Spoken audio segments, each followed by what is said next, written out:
নমস্কার, আমি আরজি। আশা করি বন্ধুরা প্রত্যেকেই ভালো আছেন, সুস্থ আছেন। আজ যেই ঘটনাটি আপনারা শুনবেন, এই ঘটনাটি একটি স্কুলের ঘটনা। স্কুলটি এখনও অ্যাক্টিভ রয়েছে এবং সেখানে বিভিন্ন ধরনের অ্যাক্টিভিটি ঘটেছে এবং সেটা এখনও ঘটছে। আপনারা ঘটনাটি শুনুন, আশা করি আপনাদের ঘটনাটি ভালো লাগবে। আর এই ঘটনাটি আমাকে পাঠিয়েছে সুদীপদা ফোনে রেকর্ড করে এই ঘটনাটি আমাকে পাঠিয়েছে। আমি আপনাদের সাথে শেয়ার করছি, আপনারা শুনে দেখুন। ঘটনাটি ভালো লাগলে একটি লাইক, একটি শেয়ার, আর চ্যানেলে নতুন হয়ে থাকলে কিন্তু চ্যানেলটি সাবস্ক্রাইব করে পাশে থাকা বেল আইকনটি অবশ্যই প্রেস করে দেবেন। শুরু হচ্ছে আপনাদের জন্য আজকের এই ঘটনা।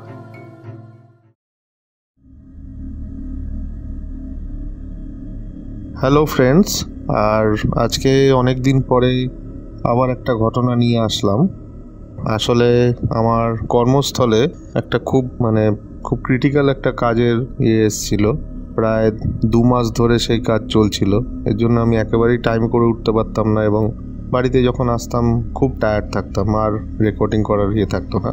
তো আমাদের ফ্রেন্ড আরজে রনি দিয়েছে অনেকগুলো গল্পগুলো ও জোগাড় করেছে, ও লোকের থেকে আইডিয়া নিয়ে করেছে, তার জন্য রনিকে ধন্যবাদ। তো রনি অনেকবারই আমাকে রিকোয়েস্ট করছিল যে আপনি কিছু গল্প দিন। তো গল্প অনেকের থেকে আমি অভিজ্ঞতা নিয়েছি, জমে গেছে অনেকগুলো। তো আজকে তারই একটা আমি দিলাম এবং এখন থেকে আবার রেগুলার বেসিসে আমি গল্প দিতে থাকবো। রনিও নিজেরটা দিতে থাকবে। দয়া করে চ্যানেলটাকে শেয়ার করবেন এবং সাবস্ক্রাইব করবেন। তো আজকের যে গল্পটা, সেটা হচ্ছে একটা গভর্নমেন্ট স্কুলের গল্প। কোন স্কুল সেটা বলা যাবে না, কিন্তু গল্পটা একদমই রিয়েল এবং আমরা জিনিসটা অনেক সময় দেখেওছি। যদিও আমি সেই স্কুলে তো রাতে কোনো দিন থাকিনি, কিন্তু দেখেছি। আমি সেই স্কুলে জব করেছি, এর জন্যই আমি দেখেছি। তো ঘটনাটা হচ্ছে, সেই স্কুলে একজন ক্লার্ক ছিলেন। এখন যদি উনি বেঁচে থাকতেন হয়তো 65 বছর বয়স হতো। উনি একটু চরিত্রের দোষ ছিল না। উনি নতুন স্টাফ, মহিলা অফিসে চাকরি করতে এসছে দেখলেই উনি একটু হয় না, মিষ্টি মিষ্টি কথা বলা, এইসব করা, এইসব নিয়ে একটু মত্ত থাকতেন। যাই হোক, সেটা আমি পরে শুনেছি। তো তারপরে উনি ওই অফিসে 3-4 জন মহিলা স্টাফ ছিলেন, কেউ গ্রুপ ডি, কেউ গ্রুপ সি, এরকম।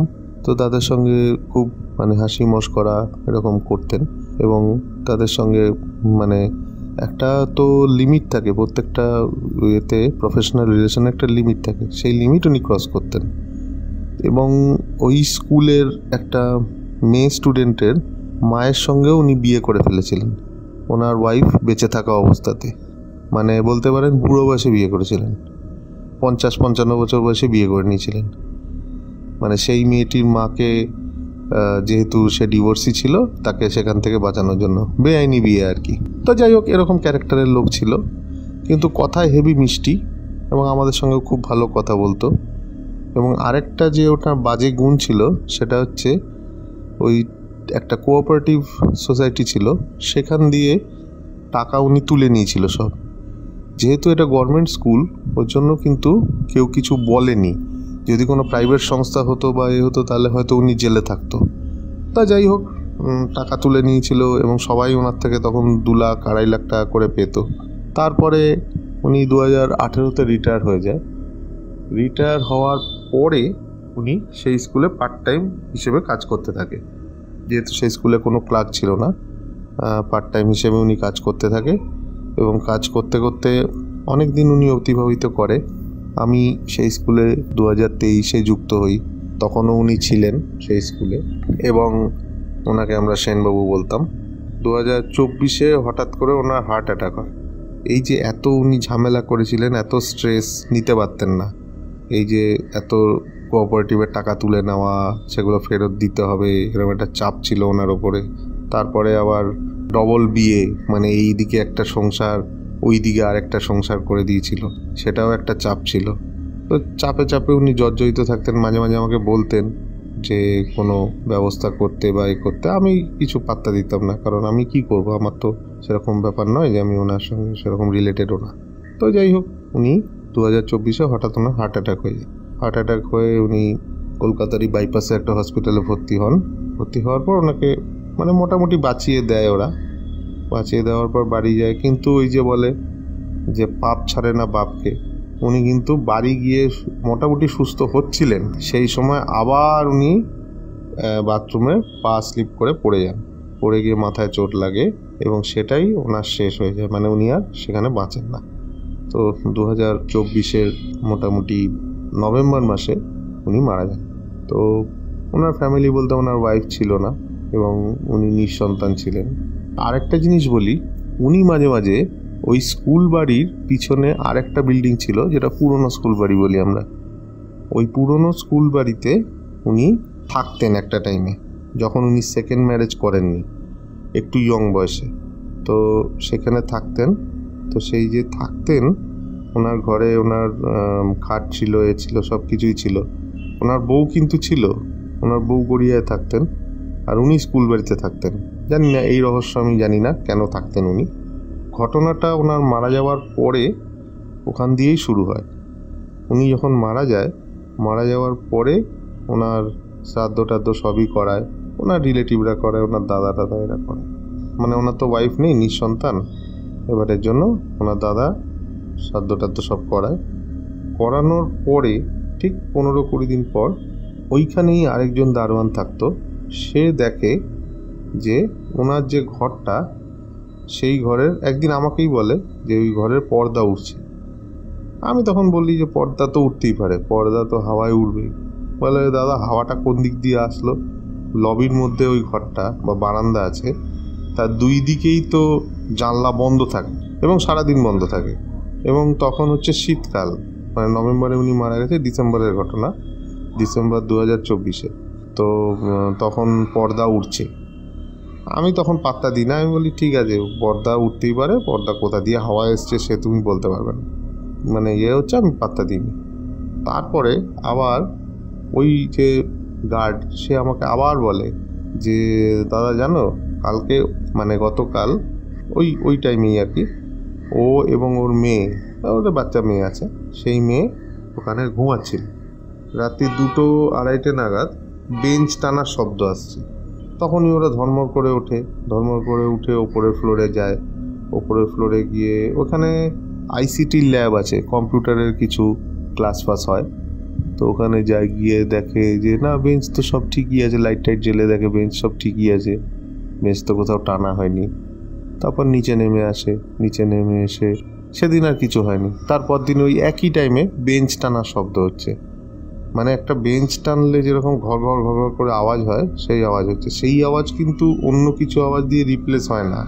মানে পাশে একটা মাঠ আছে, সেখানে কোনো কিছু কেউ টানছে বা ট্রাক চলছে, এরকম কোনো ব্যাপার কিন্তু হয় না। তো এটা গেল বেঞ্চ টানার শব্দ। এইবারে যেটা মেন জিনিসটা যেটা হয়, ওই যে ওনার ঘর ছিল, ওই ঘর যেহেতু সরকারি স্কুল ছিল, এ আর অত ঘরের বিছনাপত্র সব আবার গড়িয়ায় দিয়ে আসবে বা এ করবে, আর গড়িয়ায় আছেই বা কে? ওনার তো আর কেউ নেই, ওনার ওয়াইফও মরে গেছে, উনিও মরে গেছে, তো কাকেই বা দেবে? বা ওনার যে জ্যাঠার ছেলে, মানে দাদার ছেলে টেলেরা আছে, ওরা ওসব নেবে না। তো ওই জন্য খাটগুলো ওখানেই পড়ে রয়েছে, ঘরটা বন্ধই থাকতো। ওই ঘরে আমরা একদিন দুপুরবেলা এই এক্সটার্নাল পরীক্ষার সিট ফেলতে যাই, মানে সিটের স্টিকারিং করতে যাই।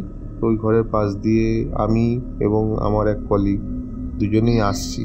হঠাৎ আমার মনে হলো ওই পর্দার পেছন দিয়ে কেউ একজন আমাদের দিকে নজর রাখছে। তখন হবে দুপুর 3টে কি 3:30 হবে, নজর রাখছে। তা আমার যেহেতু উৎসাহ বেশি এসব ব্যাপারে, আমি সঙ্গে সঙ্গে একটু এগিয়ে গিয়ে পিছনে তাকাই। পিছনে তাকিয়ে যা দেখলাম, আমি জানি না, হয়তো আমার ভুলও হতে পারে, পিছনে তাকিয়ে দেখলাম যে একটা ছায়া মূর্তি চট করে সরে গেল এবং পর্দাটা নড়তে শুরু করলো। তখন আমি এই পর্দা নড়ার ব্যাপারটা বুঝতে পারলাম, কারণ পর্দা কিন্তু যেই পরিস্থিতি, ওইখানে চারিদিক দিয়ে বন্ধ, কোনো আলো হাওয়া, মানে আলো আসছে, হাওয়া আসার কোনো জায়গা নেই, তাহলে হাওয়াটা আসছে কোথা দিয়ে? পর্দাটা নড়ছে কিভাবে? ঠিক আছে, তো এটা গেল। এবারে আস্তে আস্তে ওই অফিসেই, মানে ওনার যেই অফিসে উনি বসতেন, ওই ক্লার্ক যে অফিসে বসতো, সেই অফিসেই একটা চেয়ার ছিল, যেখানে উনিই বসে থাকতো, দুপুরবেলা বসে বসে ঝিমোতো, অনেক কিছু করতো, ওখানে টিফিন খেত। ওই চেয়ারটা এখন খালি হয়ে গেছে। এবার ওই চেয়ারে আরেকজন মহিলা স্টাফ, যে ওই অফিসেরই স্টাফ, সে এখন বসে কাজ করে। চেয়ার তো আর খালি থাকে না, লোক মরে গেলে আর কী হবে, চেয়ার তো ইয়ে হয়ে যায়। তো সেই মহিলা এবার আস্তে আস্তে মানে বিনা কারণে, ওই মহিলা খুব স্টেডি ছিল, খুব পজিটিভ ছিল, উনি আস্তে আস্তে দেখি নেগেটিভ কথাবার্তা বলছে, মানে উনি ভয় পাচ্ছে। তারপরে আরেকজন কাজের মাসি আছে, যখনই ওপরতলায় যায় তাকে নিয়ে আসে, এবং মানে যদি পরীক্ষার ডিউটিতে কোনো দিন সন্ধে হয়ে যায় তাহলে উনি ভয় পেয়ে যায়। এই করে করে এনার আবার দেখছি হার্টের প্রবলেম হয়ে যাচ্ছে। মানে এখনও কিন্তু সেই জিনিসটা চলছে এখনও, মানে এখন তো সবে জানুয়ারি মাস, আর উনি মারা গেছিল নভেম্বর মাসে। কিন্তু মানে বাড়িটা, মানে স্কুল বাড়িটা আস্তে আস্তে কিন্তু হন্টেড হয়ে গেল। মানে এখানে এই স্কুলটায় কোনো এসব রেকর্ড ছিল না, এই স্কুল বাড়িটা কিন্তু আস্তে আস্তে হন্টেড হয়ে গেল, এবং এগুলো আমরা নিজের চোখে দেখলাম। আমি এত বছর পরে আমার গল্ফ গ্রিনের যে স্টোরিটা ছিল, তারপরে আমি সেইভাবে আর কিছু দেখিনি। আর একটা ওই রাজমহলের একটা ব্যাপার ছিল। এই থার্ড টাইম আমি জিনিসটা উপলব্ধি করলাম যে এখানে কিন্তু সত্যিই কোনো অশরীরই বাস করছে, এবং উনি কিন্তু সহ্য করছে না যে ওনার ঘরে ওনার কাজে কেউ হাত দিক, এবং ওনার টেবিলটা উনি যেভাবে রেখে গেছিল সেভাবেই রয়েছে এখন অবধি। এখন আমাদের হেডমিস্ট্রেস ইনস্ট্রাকশন দিয়েছে যে ওই টেবিলটা ক্লিয়ার করে দিতে হবে, পরিষ্কার করে দিতে হবে। এখন আমি জানি না যে টেবিল পরিষ্কার করে দেওয়ার পরে কি হবে।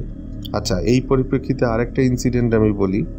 ওখানে একজন স্টাফ আছে, তার নামটা আমি বলছি, তার নাম হচ্ছে গোপাল। সে ওই যে মারা গেছে যে ক্লার্ক, তার খুব ক্লোজ ছিল, মানে সব ব্যাপার গোপালকে বলতো, সব ব্যাপারে গোপালকে নিয়ে যেত। তো সেই গোপাল একদিন আমাকে বলছে যে ও নাকি, মানে ও কিন্তু ওই গোপালও কিন্তু ওই পুরনো বিল্ডিংয়ে থাকে, পুরনো বিল্ডিংয়ের নিচে একজন গার্ড থাকে, গোপাল থাকে, এবং থাকতো ওই ক্লার্ক। সেও কিন্তু বলছে ওনার ঘর থেকে হাঁটা চলার আওয়াজ আসে, বেঞ্চ টানার আওয়াজ আসে। বেঞ্চ টানার আওয়াজটা কিন্তু সবাই বলছে, মানে যে ওই পুরনো বিল্ডিংয়ে থাকে সবাই কিন্তু একই কথা বলছে। এটা ভুল হতে পারে না, দুজন আলাদা আলাদা লোক তো, ওরা তো আলোচনা করে বলছে না, মানে দুজন আলাদা আলাদা লোক একই কথা বলছে যে এটা কিন্তু হচ্ছে, এবং এখন অবধি হয়ে যাচ্ছে। এখন আমি জানি না যে আমাদের যে টিচার আছে ওরা তো এসব বিশ্বাস করে না, কোনো দিন ওরা বিশ্বাসও করে না, এবং ওরা সবে পাত্তাও দেয় না। আর ওরা কোনো মানে লোক ডেকে বা তান্ত্রিক ডেকে এসব করাবেও না। এখন জানি না এই স্কুলের কী ভবিষ্যৎ হবে। আমি তো ওখানে খুব বেশি হলে 4:15 অবধি থাকি, তাও আমি সিলেক্টেড দিনে যাই, রোজ তো আমার কাজ থাকে না, রোজ আমি যাইও না, সপ্তাহে 3 দিন করে যাই। তো জানি না এর ভবিষ্যৎ কী হবে। তো পরবর্তীকালে যদি কিছু ডেভেলপমেন্ট হয় আমি আবার একটা ইয়েতে জানাবো এটা, যে কি হচ্ছে না হচ্ছে। তো মানে ভয়াবহ ঘটনা, এবং যে ওইখানে বসে কাজ করছে সে কিন্তু আস্তে আস্তে মেন্টাল পেশেন্ট হয়ে যাচ্ছে, আমি এটা বুঝতে পারছি। আমি ওনাকে বলেছি যে দিদি আপনি কিন্তু একটা মানে সাইকোলজিক্যাল ডাক্তার দেখান, পার্মানেন্ট জব তো আর ছেড়ে চলে যেতে পারবেন না, গভর্নমেন্ট জব উনি করে, ছেড়ে তো আর চলে যাওয়া যায় না, স্কুলও চেঞ্জ করতে পারবে না, নিজের ইচ্ছে মতো স্কুলও চেঞ্জ করা যায় না, আর সেটা চেঞ্জ করাও খুব বড় প্রসেস।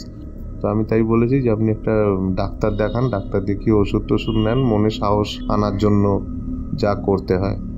কিন্তু মনে সাহস কি ওইভাবে আসবে?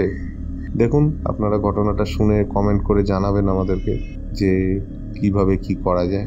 যদি আপনাদের কমেন্ট ঠিকঠাক হয় আমরা স্কুল কর্তৃপক্ষকে জানাবো, যদি স্কুল কর্তৃপক্ষ কিছু করে। এখানে অনেক কিছুই যদি বা কিন্তুর ব্যাপার আছে। তো যাই হোক, ঘটনাগুলো শুনতে থাকবেন, চ্যানেলটিকে সাবস্ক্রাইব করবেন, শেয়ার করবেন। নমস্কার।